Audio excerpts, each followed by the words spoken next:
Friends எல்லாருக்குமே வணக்கம். எல்லோரும் எப்படி இருக்கீங்க? நல்லா இருக்கீங்களா? இது வந்துட்டு சாட்டர்டே மார்னிங். இன்றைக்கி பிள்ளைங்களுக்கு வந்துட்டு ஸ்கூல் லீவு. காலையில் வந்துட்டு சுக்கு காப்பி தான் வந்து போட்டேன். ஏன்னா கிளைமேட் வந்து அந்த மாதிரி இருக்குங்க. பயங்கர கூலிங்காக வந்துட்டு இருக்குது. அதோட பால் வேற இல்லை. அப்புறம் மாவு இருந்துச்சு. சரி அப்படின்னு சொல்லிட்டு ஆளுக்கு ஒரு முட்டை தோசை தான் வந்து ஊற்றிக்கிட்டேன்.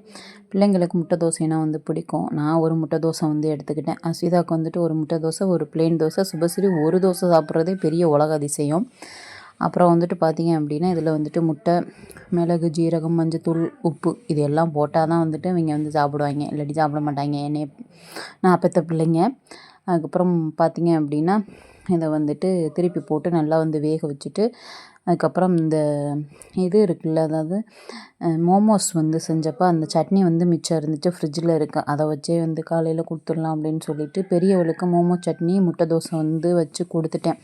சின்னவன் வந்து அந்த சட்னி வந்து சாப்பிடல, வச்சுட்டேன். அப்புறம் வேண்டான்னு சொல்லி அக்காட்ட கொண்டு போய் பாதி தோசை பிச்சு கொடுத்துட்டு, எனக்கு இந்த சட்னி வேண்டாம் அப்படின்னு சொல்லிட்டு வெறும் முட்டை தோசை தான் வந்து சாப்பிட்டேன். நானும் வந்து கொஞ்சம் மோமோ சட்னி, முட்டை தோசை, ஒரு பிளெயின் தோசை வந்து சாப்பிட்டுட்டு, அதுக்கப்புறம் பார்த்தீங்க அப்படின்னா நம்மளோட ரொட்டீன் வேலைகளை வந்து செய்ய ஸ்டார்ட் பண்ணியாச்சு. சாட்டர்டே அப்படின்னாலே பார்த்தீங்க அப்படின்னா செல்ஃப் கேர் தான் ஃபுல் அண்ட் ஃபுல். பிள்ளைங்களுக்கு எனக்குமே அவங்களும் நானும் மாற்றி மாற்றி பண்ணிக்குவோம். பிள்ளைங்களுக்கு வந்துட்டு ஸ்கூல் படிக்கிறதுனால அதிகமாக தலையில் வந்து பெயின் தொல்லை வந்து அதிகமாக இருக்குது. என்ன தான் வந்து நம்ம க்ளீன் பண்ணி நல்லா நீட்டாக வச்சாலும் அந்த 1 வீக் ஸ்கூல் போனதுக்கப்புறம் பார்த்திங்க அப்படின்னா ஆட்டோமேட்டிக்காக அந்த பெயின் வந்து வர ஆரம்பிச்சிருது. எப்படி தான் வருது அப்படிங்கிறதே வந்துட்டு தெரியாது. ஓயாமல் க்ளீன் பண்ணி கையே கடுத்துருச்சுன்னு சொல்லலாம். அந்தளவுக்கு நான் வந்து க்ளீன் பண்ணிவிட்டு அதுக்கப்புறம் இதுக்கு மேலே முடியாதுடா சாமி அப்படின்னு சொல்லிட்டு அமேசானில் இந்த பெயின், அதுக்கப்புறம் வந்துட்டு பார்த்திங்க அப்படின்னா ஈர தொல்லையெல்லாம் இருந்துச்சு அப்படின்னா அதுக்கு வந்துட்டு ஷாம்பு, ஆயில் வந்து ஆர்டர் போட்டு அதை வந்து இப்போ யூஸ் பண்ணி இப்போ ஓரளவு பரவாயில்ல அப்படின்னு சொல்லலாம். இருந்தாலும் சனிக்கிழமை பிள்ளைங்களுக்கு வந்து பெயின்லாம் வந்து பார்த்து தலையெல்லாம் வந்து கிளியர் பண்ணிவிட்டு நல்லா சுத்தம் பண்ணிவிட்டு, அதுக்கப்புறம் சாட்டர்டே இல்லை சண்டே வந்துட்டு தலை வந்து நல்லா அலசி காய வச்சு சிக்கெல்லாம் நாளே எடுத்து, அதுக்கப்புறம் வந்துட்டு திங்கக்கிழமை காலையில் தலை சீவி அவங்கள வந்து ஸ்கூலுக்கு வந்து அனுப்பணும். சின்னவளுக்கு முடி கம்மி, பெரியவளுக்கு முடி வந்து ரொம்ப அடர்த்தி. அவ்வளோ நெருக்க இருக்கும். நல்ல லாங் ஹேர். அவங்க அப்புத்தாக்க மாதிரியே வந்துட்டு நல்ல லாங் ஹேர். பார்த்திங்க அப்படின்னா செம அடர்த்தியாக வந்துட்டு இருக்கும். அவளுக்கு தலை அலசுறதுக்குள்ளேயும் பார்த்திங்க அப்படின்னா எனக்கு மூச்சு வாங்க ஆரம்பிச்சிடும். இப்போ கன்சீவ் ஆகிட்டு நான் வந்து தலை அலசுறதே இல்லை. ஃபுல் அண்ட் ஃபுல் அம்மா தான் வந்துட்டு தலை வந்து அலசி விடுவாங்க. அவங்க வந்து இன்றைக்கி வந்துட்டு நெல் வந்து அவிக்கிறதுக்காண்டி வீட்டுக்கு வந்து போயிருக்காங்க. அவங்க கூலி வேலைக்கு போய் வாங்கின நெல் வந்துட்டு இருக்குது. அந்த நெல்லை வந்து அவிச்சு காய வச்சு அதுக்கப்புறம் அதை வந்து அரைச்சி அரிசி வந்து எடுக்கணும். அதுக்காண்டி அந்த வேலையாக வந்துட்டு அம்மா வீட்டுக்கு வந்து கிளம்பிட்டாங்க. நான் பிள்ளைங்க மட்டும்தான். மாதிரி அஸ்விதா வந்துட்டு செல்ஃப் கேர் நல்லா வந்து பண்ணுவாள். யாருக்கு பண்ணுவாள் அப்படின்னா அடுத்தவங்களுக்கு நல்லா வந்து பண்ணிவிடுவாள். பார்த்தீங்க அப்படின்னா மெடிக்கூர் இந்த மாதிரி என்னத்தையாவது வச்சு பண்ணிக்கிட்டு இருப்பாள். அந்த கிட்டு வந்து என்கிட்ட இருக்கா, அதை வச்சுட்டு எனக்கு காது க்ளீன் பண்ணுறது. இதுக்கப்புறம் அம்மா அவங்களுக்கு வந்துட்டு பிளாக் ஹெட்ஸ் ஒயிட் ஹெட்ஸ் இருக்குது அப்படின்னு சொல்லிட்டு உட்கார வச்சு நம்மளை போட்டு நோண்டி நொங்க எடுத்துரும். காதில் இந்த தோடை கழுவி தர்றேன் அப்படின்னு சொல்லி அப்புறம் கழுவி தந்தேன். நான் வந்து ஃப்ரெஷ்அப் ஆகிட்டு வந்துட்டேன். இந்த சாரீ வந்துட்டு மீஷோவில் வந்துட்டு ஒரு 300 தீபாவளிக்கு முன்னாடி வந்து ஆர்டர் போட்டிருந்தேன். தீபாவளிக்கு அப்புறம் தான் அந்த சாரீ வந்துச்சு. காட்டன் சாரீ கட்டுறதுக்கு அவ்வளோ சூப்பராக கம்ஃபர்டபுளாக வந்துட்டு இருக்குது. ரொம்ப சூப்பராக வந்து இருந்துச்சு. எனக்கு ரொம்ப ரொம்ப பிடிச்சிருந்துச்சு. அன்றைக்கி சாட்டர்டே வந்துட்டு கொஞ்சம் வெஜிடபிள்ஸ்லாம் இல்லை. ரொம்ப நாளைக்கு அப்புறம், ரொம்ப மாதத்துக்கு அப்புறம் நானாக வந்துட்டு மார்க்கெட் வந்து சுபஸ்ரீயை கூட்டிகிட்டு போயிட்டு அதுக்கப்புறம் கொஞ்சம் திங்ஸ் வீட்டில் இல்லாததெல்லாம் வாங்கிட்டு வந்தேன். அதை எல்லாத்தையும் பிள்ளைங்க வந்து அரேஞ்ச் பண்ணி அழகாக அடுக்கி எடுத்து வச்சாங்க. அன்றைக்கி வந்துட்டு ஆஃப்டர்நூன் என்ன சமைக்கிறதுன்னு ஒரே கன்ஃபியூஸ்டாக இருந்துச்சு. காளானும் வாங்கிட்டு வந்தேன். ஆனால் காளான் அன்றைக்கி வந்து சமைக்கலை. சிம்பிளாக 1 பாட் ரைஸாக ஏதாவது பண்ணலாம் அப்படின்னு சொல்லிட்டு சும்மாவும் இருக்காமல் ஜீரக சம்பா ரைஸ் இப்போ தான் வாங்கினேன். அதை வாங்கிட்டு பார்த்தீங்க அப்படின்னா அதில் வந்துட்டு தக்காளி சாதம் மாதிரி செய்யலாம் அப்படின்னு சொல்லிட்டு பிளான் பண்ணேன். அதுக்கு முன்னாடி வாங்கிட்டு வந்த கிராசரியில் எது எது வந்து கொட்டி வைக்கணுமோ அதை வந்து கொட்டி வச்சிடலாம் அப்படின்னு சொல்லிட்டு பட்டை, ஏலக்காய், அதுக்கப்புறம் கல்பாசி இது எல்லாத்தையுமே வந்து டப்பாவில் வந்து போட்டு அதை தான் அந்தந்த டப்பாவில் போட்டு கொட்டி எடுத்து வச்சாச்சு. அப்போ தான் வந்து சமைக்கிறதுக்கு நம்மளுக்கு வந்து கரெக்டாக இருக்கும். அப்போதைக்குள்ள ஓடி போய் எடுத்து அதுக்கப்புறம் ஓப்பன் பண்ணி கொட்டுறதெல்லாம் வந்து கதைக்கு ஆகாத விஷயம். எது இல்லையோ அப்போதைக்கு அப்போ தான் வாங்கிட்டு வந்து அதை கொட்டி ஃபில் பண்ணி வச்சிட்டோம் அப்படின்னா வேலை முடிஞ்சிச்சு. அப்புறம் இதெல்லாம் வந்து எடுத்து வச்சுட்டு அப்போவுமே வந்து மைண்டில் ஓடிட்டு இருந்துச்சு, என்னடா சமைக்கிறது அப்படின்னு சொல்லிட்டு. சரி அப்படின்னு சொல்லிட்டு சரி ஜீரக சம்பா ரைஸை வச்சுட்டு தக்காளி சாதம் வந்து செய்யலாம் அப்படின்னு சொல்லிட்டு அதுக்கப்புறம் பிளான் பண்ணிவிட்டு அதுக்கு வந்து ரெடி பண்ணிகிட்டு இருந்தேன். அதுக்கடையில் பார்த்தீங்க அப்படின்னா கரம் மசாலா தூள் வந்து வாங்கிட்டு வந்துருந்தேன். நான் வந்து இந்த ஆச்சியில் தான் வந்துட்டு கரம் மசாலா தூள் வந்து வாங்கி யூஸ் பண்ணுறது.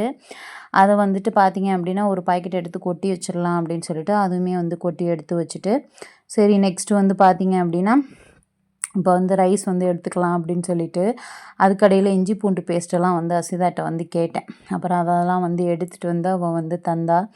சரி அப்படின்னு சொல்லிட்டு அதை வைக்க சொல்லிவிட்டு அதுக்கப்புறம் பார்த்தீங்க அப்படின்னா இதுக்கப்புறம் அவங்களுக்கு வந்து சமைச்சு கொடுத்துட்டு தான் அதுக்கப்புறம் அசிதாவெல்லாம் வந்து குளிக்க வச்சு அதுக்கப்புறம் தலை வந்து சீவி பின்னி விடணும்.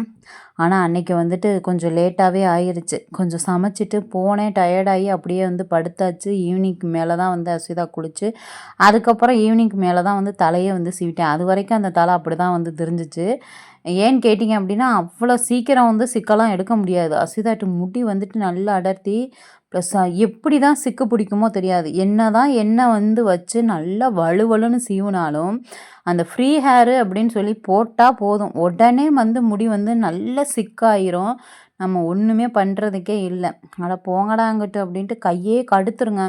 அந்த அளவுக்கு வந்துட்டு அந்த முடி வந்து சிக்கு பிடிக்குது. அதுக்கு ஏதாவது டிப்ஸ் இருந்துச்சுன்னா மறக்காமல் கமெண்டில் சொல்லுங்கள். சிக்கு பிடிக்காமல் இருக்கணும். நல்ல உதிரி உதிரியாக அந்த முடி வந்து இருக்கவே மாட்டேங்குது. எப்போ பார்த்தாலும் சிக்கு பிடிச்சிருது. அவளுக்கு ஃப்ரீ ஹேர் போடணும்னு ஆசை. ஆனால் வந்துட்டு நாங்கள் வந்து அலோவ் பண்ணுறதே கிடையாது. அப்படி ஃப்ரீ ஹேர் போட்டால் திருப்பி அதை சிக்கு எடுத்து பின்னுறதுக்குள்ளேயும் படாத பாடு வந்து ஆயிரும். அவளுக்கும் தலை வலிக்கும், எங்களுக்கும் கை வலிக்கும். ஒரு சண்டையே நடந்துடும் அந்த முடி வந்து சிக்கு எடுத்து நாங்கள் சீவுறதுக்குள்ள. போதும் போதுன்னு உட்காந்து அழுக ஆரம்பிச்சிரும் வேறு.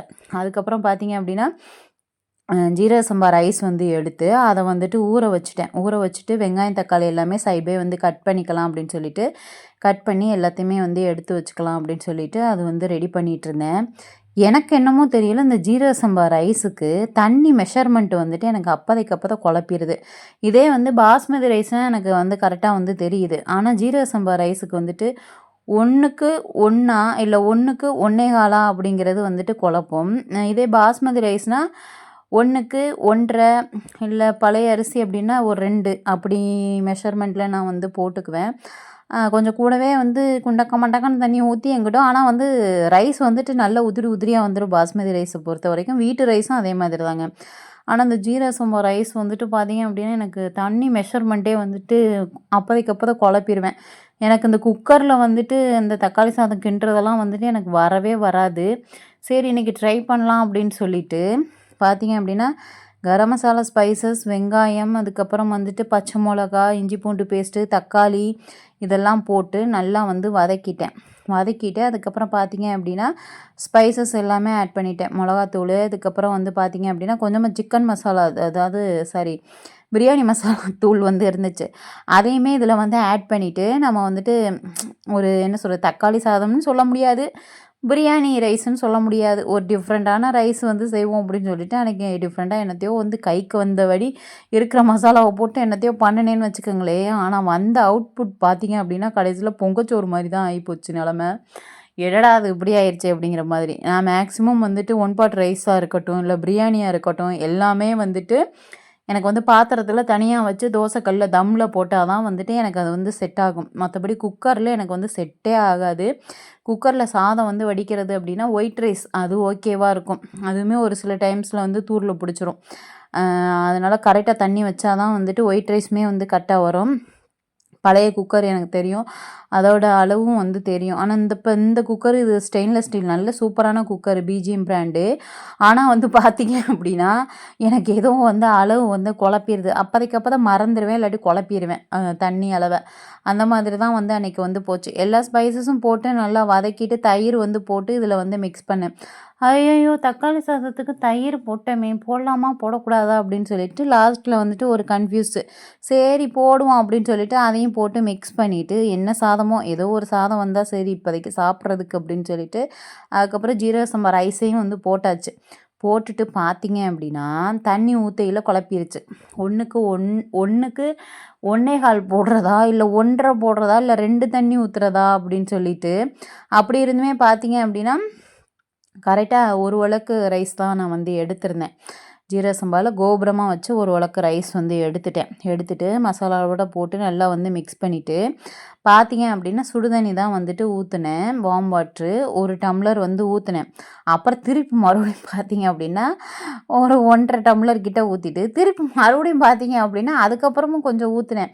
சரி அப்படின்னு சொல்லிட்டு ஊற்றிட்டு நல்லா வந்து மிக்ஸ் பண்ணிவிட்டு அடுப்பை வந்துட்டு ஹை ஃப்ளேமில் வச்சு ஒரு கொதி வரட்டும் அப்படின்னு சொல்லிட்டு ஹை ஃப்ளேமில் வச்சுட்டு பார்த்தீங்க அப்படின்னா தேவையான அளவு உப்பு வந்து சேர்த்துட்டு அதுக்கப்புறம் விசில் போடாமல் மூடி மட்டும் போட்டேன். சரி இப்படியே வச்சு தம்மில் வந்து வச்சு பார்ப்போம் அப்படின்னு சொல்லிட்டு கடைசியில் கொஞ்ச நேரத்தில் பார்த்தா என்னாச்சு அப்படின்னா சவுண்டு கேட்க ஆரம்பிச்சிருச்சு. என்னென்னு பார்த்தா திடுதிப்புன்னு எல்லாம் அடியில் பிடிக்க ஆரம்பிச்சிருச்சு ரைஸ் ஃபுல்லாக. ஐயோ என்னடா அது அடியில் பிடிச்சிருச்சு, அப்போ தண்ணி பற்றல வேணுமோ அப்படின்ட்டு சோறும் வேகலை, அடியிலையும் பிடிச்சிருச்சு. எனக்கு ஒன்றுமே புரியவே இல்லை. அப்புறம் சரி அப்படின்னு சொல்லிட்டு அதுக்கப்புறம் பார்த்தீங்க அப்படின்னா மறுபடியும் வேறு பாத்திரத்தில் வந்து மாற்றுற மாதிரி ஆயிடுச்சு.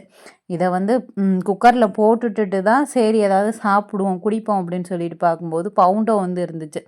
சரி அப்படின்னு சொல்லிட்டு அதை வந்து குடிக்கலாம் அப்படின்னு சொல்லிட்டு அதை வந்து குடித்தேன். ரொம்ப நாளாச்சு இந்த மாதிரி கலர்லாம் வந்து குடிச்சு. கன்சீவ் ஆகிட்டு வேறு எந்த இதுவுமே வந்து குடிக்கிறது கரும்பு ஜூஸு ஃப்ரூட் ஜூஸு இந்த மாதிரி தான் வந்து குடித்தேன்னா அன்றைக்கி வந்துட்டு சரி பவுண்டோ குடிக்கணும் போலே ஆசையாக இருந்துச்சுன்ட்டு அதுக்கப்புறம் நான் ஒரு டம்ளர் ஊற்றி அதை வந்துட்டு குடித்தேன். இது குடிக்கக்கூடாது தான், ஆனால் அன்றைக்கி வந்து எனக்கு வந்து குடிக்கணும்னு தோணுச்சு சொல்லிட்டு குடித்தேன். அப்புறம் பார்த்தீங்க அப்படின்னா குக்கரில் வந்துட்டு அப்படியே வந்துட்டு அடி பிடிக்க ஆரம்பிச்சிருச்சு. கொஞ்சம் விட்டுருந்தோம் அப்படின்னா மொத்தமாக எல்லாம் கருகி இருக்கும். அந்த கருகின வடை மொத்த சோத்துலேயும் இறங்கியிருக்கும். கடைசியில் எதுவுமே சாப்பிட்ருக்க முடியாது அப்படின்னு சொல்லிட்டு அப்புறம் வேகமாக எடுத்து வேறு பாத்திரத்தில் நான் எப்போதுமே பிரியாணி செய்கிற பாத்திரத்தில் மாற்றிட்டு அதுக்கப்புறம் தண்ணி வந்து பத்தாத மாதிரி இருந்துச்சு. ரைஸும் ஒத்தையாக உதிரியாக இருந்த மாதிரி இருந்துச்சு. சரிட்டு மறுபடியும் சுடுதண்ணி ஊற்றி நல்லா மிக்ஸ் பண்ணிவிட்டு அதுக்கப்புறம் உப்பு வந்து இதில் வந்து சேர்த்துட்டு நெக்ஸ்ட்டு தம்மில் வந்து போட்டு விட்டுட்டேன். எனக்கு அன்றைக்கி சமைச்சதே சுத்தமாக பிடிக்கவே இல்லை. என்னத்தையோ என்னமோ சொல்லுவாங்கள்ல, வெந்ததை தின்னுட்டு விதி வந்தால் சாவோம் அப்படிங்கிற மாதிரி அன்றைக்கி வந்துட்டு இந்த சோறு வெந்தா சரி என்னத்தையோ வச்சு சாப்பிட்டுட்டு மேட்ரை முடிப்போம் அப்படிங்கிற மாதிரி. இதில் வேறு நெய் வேறு வந்து அதில் போட்டுக்கிட்டேன். அது ஒரு டேஸ்ட்டுமே இல்லை. அது ஜீரக சம்பா ரைஸா இல்லை பச்சரிசி மாதிரி கொடுத்துட்டாங்களா என்னன்னே தெரியல. அந்த ஜீரக சம்பா ரைஸ் வாடையே இல்லை. என்னடா அது எப்புட்ருக்கு அப்படின்னு சொல்லிட்டு சரி அப்படின்னு சொல்லிட்டு அப்புறம் பார்த்தா சாதம் வெந்துருச்சு. ஆனால் வந்துட்டு ஈரப்பதமாக இருந்துச்சு. பொங்கச்சோறு மாதிரியே இருந்துச்சு. பொங்கலோ கிங்கலோ இன்றைக்கி பசிக்கு இதுதான்ப்பா அப்படின்னு சொல்லிட்டு அப்புறம் இதுக்கு சைடிஸ் என்னடா பண்ணுறதுன்னு பார்க்கும்போது அப்பளம் இருந்துச்சு. சரிட்டு அப்பளத்தை பொரிச்சிட்டு இதுக்கு ஆனியன் ரைத்தா வச்சு அன்னைக்கு டேயை வந்து ஓட்டியாச்சு. சாப்பிட்டு முடிச்சுட்டு அப்படியே ரிலாக்ஸாக வந்து பார்த்தீங்க அப்படின்னா அப்படியே போய் ரெஸ்ட் எடுத்துட்டு அதுக்கப்புறம் ஈவினிங் மேலே வந்து எல்லாருக்கும் வந்துட்டு காஃபி அதுக்கப்புறம் ஹார்லிக்ஸு இதெல்லாம் போட்டு பிள்ளைங்களுக்கு கொடுத்துடலாம் அப்படின்னு சொல்லிட்டு அப்புறம் ஈவினிங் மேலே பார்த்தீங்க அப்படின்னா வந்து பால் வந்து காய வச்சுட்டு அவங்களுக்கு வந்து தனியாக வந்துட்டு ஹார்லிக்ஸ் வந்து போட்டேன். எனக்கு வந்துட்டு பார்த்தீங்க அப்படின்னா அந்த கவர்மெண்ட்லேருந்து கொடுத்த அந்த ப்ரோபிஎல் அது வந்து கொடுத்துருந்தாங்க. அதை போட்டு அதுக்கப்புறம் வந்து ஆற்றி குடிப்போம் அப்படின்னு சொல்லிட்டு அதை வந்து ஆற்றிட்டு இருந்தேன். சுபஸ்ரீ பரதநாட்டிய கிளாஸுக்கு வந்து கிளம்பிட்டா. தம்பி வந்து ஆன் த வே வந்துட்டுருக்கான். சரி அப்படின்னு சொல்லிட்டு கிளாஸுக்கு கிளம்புறதுக்கு முன்னாடி முதல்ல ஹார்லிக்ஸை குடிச்சிட்டு போ அப்படின்னு சொல்லி கம்பல் பண்ணி குடிக்க வச்சு அதுக்கப்புறம் அனுப்புனேன். அவ்வளோ சீக்கிரமாக வந்துட்டு காஃபி இதெல்லாம் வந்து குடிக்க மாட்டாங்க மேடம். நம்ம ஆற்றி அதுக்கப்புறம் வாயில் உட்கார வச்சு ஊற்றி விடணும். அந்த மாதிரி தான் வந்து பண்ணுதுங்க. என்னத்த சொல்கிறது. ஓகே ஃப்ரெண்ட்ஸ், இதோட இந்த வீடியோ முடியுது. நெக்ஸ்ட் வீடியோவில் பார்ப்போம். பாய்.